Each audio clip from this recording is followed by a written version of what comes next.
तरफ medical money mafia doctor प्रशांत वजीराणी पर कसायो गाड़ो। आरोपी डॉक्टर प्रशांत वजीराणीना 4 दिवसना रिमांड मंजूर। आरोपी डॉक्टर प्रशांत वजीराणीना 25મી નવેમ્બર સુધીના રિમાન્ડ મંજૂર કરાયા છે। વકીલના મતે બોગસ અને ખોટા ડોક્યુમેન્ટની તપાસ જરૂરી છે, સાથે જ દસ્તાવેજો ગુમ કરાયા છે તેની પણ તપાસ કરવા માટે રિમાન્ડ જરૂરી, તો રૂપિયાની લેવડ દેવડની તપાસ કરવામાં આવશે અને બે મોબાઈલમાં ચેટ અંગેની તપાસ માટે પણ રિમાન્ડ જરૂરી છે।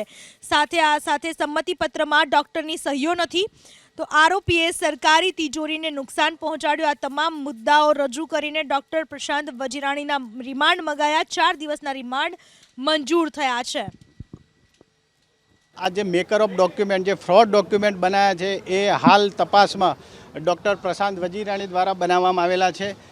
ए फ्रॉड डॉक्यूमेंट बनाववा माटे जे पोताना नामनो सिक्को बनाव्यो छे, सिक्को मळी आवेल नथी तपास दरमियान आज दिन सुधी, तो आ सिक्का क्या छे एनी तपास करवानी हती।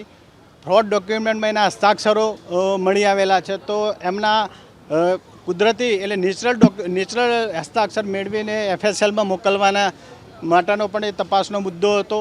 વધુમાં જે દર્દીઓના સંમતિપત્રકો લેવામાં આવતા હતા એ સંમતિપત્રોમાં ઘણા દર્દીઓને સાઇન હતી, પણ સામે ડૉક્ટર પ્રશાંત વજીરાણીની પણ સાઇન કરવી જોઈએ એવી કોઈ સાઇનો હતી નહીં અને ઘણા બધા સંમતિપત્રો બ્લેન્ક હતા। તો આ સંમતિપત્રો કોને બનાવ્યા છે એની પણ સાહેબ તપાસ કરવાની એક મહત્ત્વનો મુદ્દો હતો। એની